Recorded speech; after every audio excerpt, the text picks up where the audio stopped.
So here's my thing. So MGP, we've talked about it multiple times. What does MGP stand for? So it's Midwest Grain Productions. Now their actual name is Ross and Squibb because they've been bought out. Okay. Right. So, by the way, everyone refers to it as MGP. Everybody still refers to it as MGP. Basically, if you and I stared at each other and said we wanted to start a distillery, we would most likely source the distillate from MGP. Correct. If you're an NBP, which is a non-distilling producer, which a lot of companies are, these guys, Copper and Cask. I always say Cooper, which is weird. Cooper. It's not it at all. It's Copper and Cask.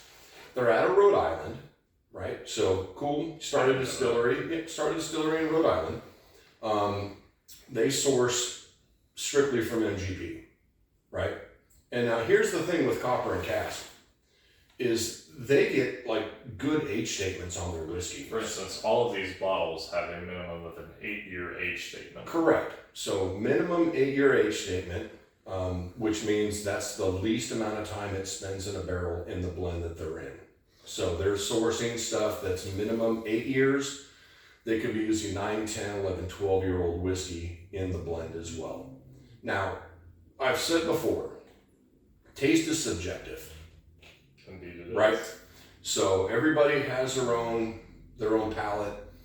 Everybody has their own tastes. And I've really tried to give them as much credit as I can just because of the age statement. Unfortunately, in spite of the 8-year age statement on it, every single offering from them tastes very effervescent. Yeah, which is so weird because you would think 8 years in a barrel. Now, it could be because they're from like a bottom floor.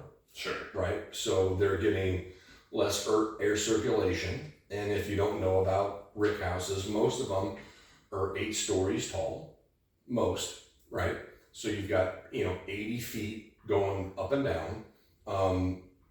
So the stuff on the bottom is going to mature slower than the stuff on the top, right? You're going to have less waste from the stuff on the bottom because it's aging slower, because it's cooler at the bottom, just like in your house, right? You go up in the attic and you're like, holy shit, it's a lot hotter up there than it is, if I'm laying on the floor, what's the AC set at 72. It's balls hot up there. Right. So, and with that comes evaporation. With evaporation becomes loss in the barrel. So it's not uncommon. And this is something that NDPs have to worry about.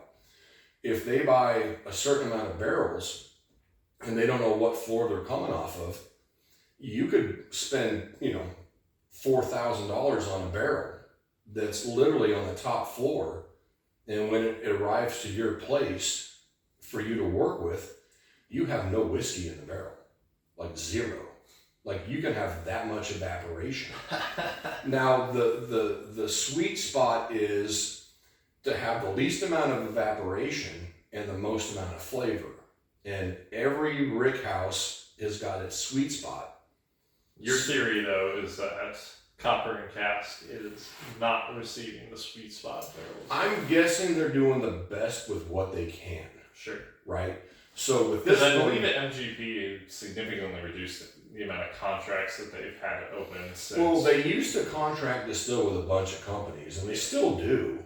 But for example, the last one of a batch was Smoke Wagon, and they opened up in what, 2015, 16? No, Smoke Wagon's been around for a minute. Have they really? Yeah, I don't know exactly because you didn't ask me that question before we started. I couldn't research it. Smoke Wagon's been around for a while. Smoke Wagon in Las Vegas has been around for a while. But they're an NDP. They're an NDP. They contract distill because they're like, we don't want to spend, $1 million on a still and reinvent the wheel. And also, who on God's green earth is going to try and age whiskey in the desert? Well, it's no different than aging whiskey in Texas, right? Which is what's so hard. Mm-hmm. So people that have had a Balcones product is wildly different than people that have had a TX product, which is wildly different than a Iron Root product, right? Indeed. Like Texas is so wild just because of the different microclimates. And now imagine that, but in the desert, and it's 115 degrees. Yeah. Or last year when we were in Vegas and in July, and it was 125 in the shade. It's so damn hot. Yeah. And then you build a metal rick house and then you've got whiskey aging in that. So we'll do something on Smoke Wagon soon because I love those guys. Big fan. I love what Aaron does. But yeah, so you've got companies like this, which is a Rhode Island company, and you know when you turn the bottle around and you see that it was bottled in Rhode Island, just understand that when you see that it was distilled in Indiana, it's an MGP product. Now, But what Copper and Cask is doing is they're, and I don't mean to poo-poo on what they're doing because they're really trying. And here in Georgetown, at least, at the specs, like they're really trying. They're really trying to pick good blends. We've got their standard, straight bourbon, 8-year, 58%. and then you have the Double oak.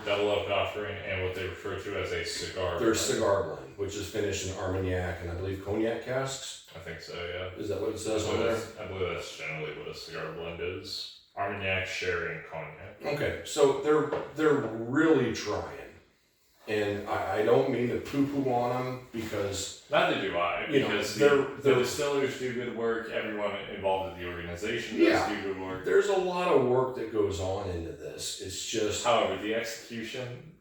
and that's the hard part, and that's the thing with pallets. Like I met a guy at the store that I was in the other day who had bought 2 of the cigar blends. Is this the cigar blend? That's a cigar blend. Yeah. This does smell a lot better than the double oak offering.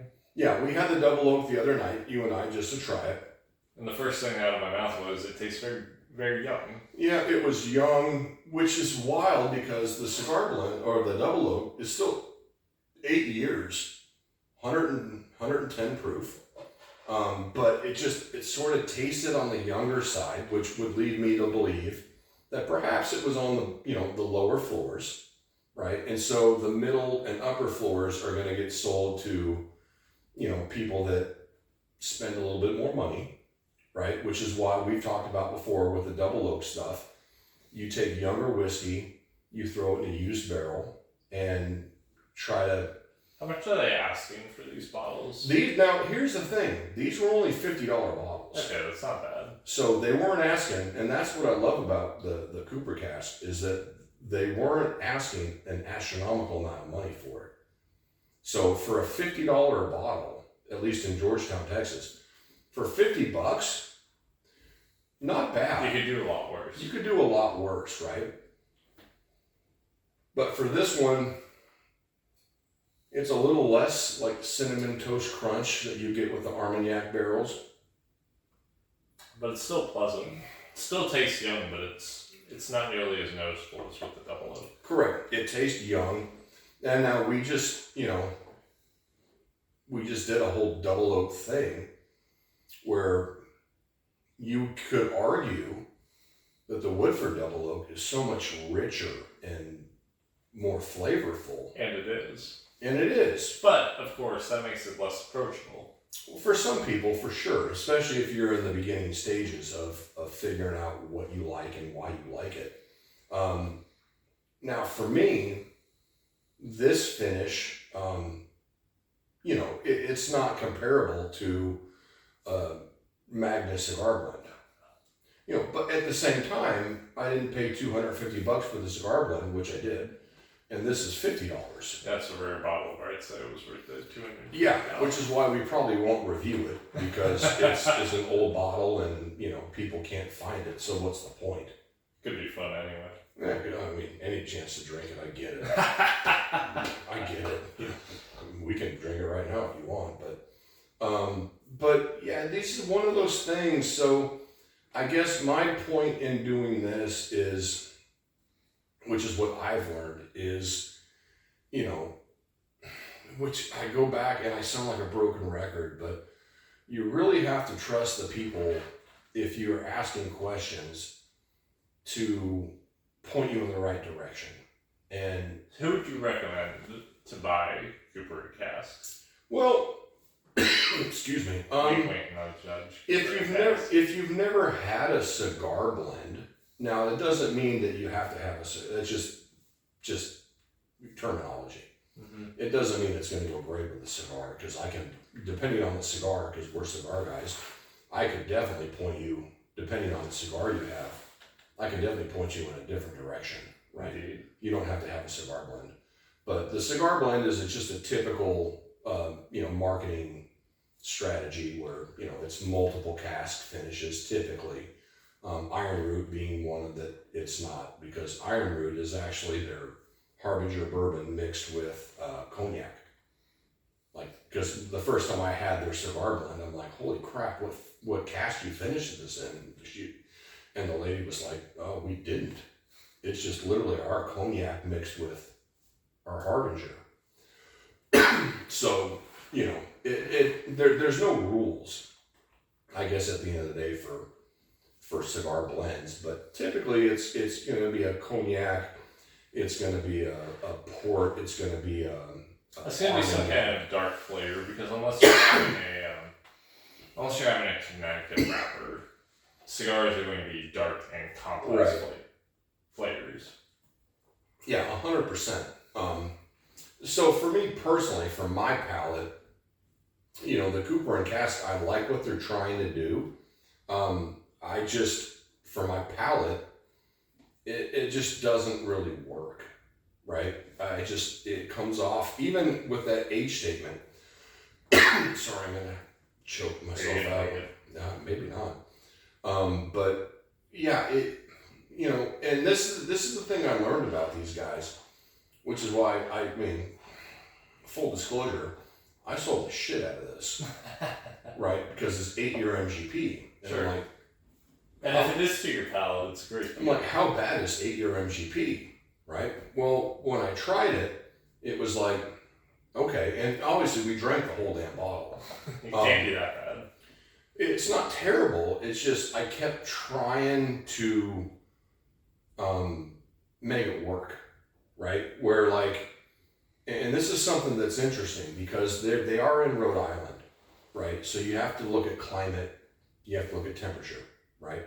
So if they have rick houses, which I would assume they do, it's very cold. It's going to be a different climate than a 7-year smoke wagon, right? Because it's aging in the desert, and that heat just opens up the wood grains in the barrels and allows a lot more flavor influence, right? So that's something that a lot of people don't understand, is that depending where it's aged, whether it be in Vegas or it be in Texas or it be in Arizona, I don't know a lot of distilleries in Arizona that are sourcing MGP, but I'm sure there are some, that heat is really going to allow extra flavor because the fact that the wood grains are opening up in these barrels. And they're pulling the sugars and they're pulling all the good stuff out of those staves, right? So I love the age statement that it's 8 years minimum, but it's just, for me, it's fallen a little bit flat. But that's for me at 10 years into my journey, because the guy that I met the other day at the store, this is the second bottle of that cigar blend, and he thought it was the greatest thing ever. I'm like, cool, I had never bought it, so I'm like, cool, I was gonna buy it anyway, but I'm like, okay, so everybody's different, and just because I'm not the biggest fan of it doesn't mean that it sucks. It just means that, it's not to your inclination. For me personally, it doesn't really fit into my palate. It's not really fair to compare this to a Magnus cigar blend, even a recent cigar blend, which I've heard that they're not as good as the older ones, which sort of makes sense because since they've gotten so popular, they're trying to pump out more and more and more, which just means they sit less time in that secondary barrel or the third barrel, right? But yeah, it's just a different thing, and I appreciate what they're doing. I hope they keep refining it. Yeah, I would like to see them in the future. I would like to see them maybe get older barrels. Yes. And see what maybe happens. better tended to barrels. And just see what happens to if you can get a 9 or 10 year or 12-year barrel, which I think's gonna hit, right? Especially if you look at how the market's gone. Now there is a downturn in the market, obviously. Of course. But, you know, in a couple years, like this could be really, really good stuff. And so for people like us that bought the beginning bottles of it, we're like, it's okay. You know, and That's a pretty good start, all things considered. oh, for sure, it's better than I can make. I can't make crap. So the fact that they're getting these barrels and they're doing their thing is fantastic. It just, for me, so here's the thing. So at $50, it's worth a try, right? See if you like it, because $50, and at least in this market, isn't, you know, for most people, it's not going to make or break you, especially if you're, you know, buying, you know, hyper age stuff, or if you're buying, you know, hyper allocated stuff. $50 in a day where a bottle of the Elijah Craig 18 costs, you know, $200. Does it really? Yeah. Ouch. Yeah, I didn't pay that, but that's about what it's worth, if not more than that now. It could be $250. But for, you know, $50 a bottle, try it, see if you like it, and if it works for you, great, buy a backup. If it doesn't, keep an eye out on them. They're interesting. Yeah, I think they could be really good. You know, I mean, I think we don't have it, but the Wild Horse 101, like that's a Rhode Island company as well, but they source from Green River, right? So they're doing really great stuff. The boys good over at Green River. They're really, really good. You know, but they're sourcing from a different company. So it could be one of those things that, depending who they're sourcing from or where they're getting their whiskey from, you know, it's going to be a little bit better based even on the climate. You know, they're both in Rhode Island, but maybe, you know, you like the Wild Horse 101 better, you know, but the Cooper and Cask is, at least they're, you know, a lot of the stuff they're doing, you know, these are all 3 store picks, which means that they're all basically barrel proof, which is pretty cool. It's nice, isn't it? Yeah, in a day that everybody's just trying to pump out something just to sell, you know, they're at least doing something that's really cool. And, you know, it might be your jam, it might not be.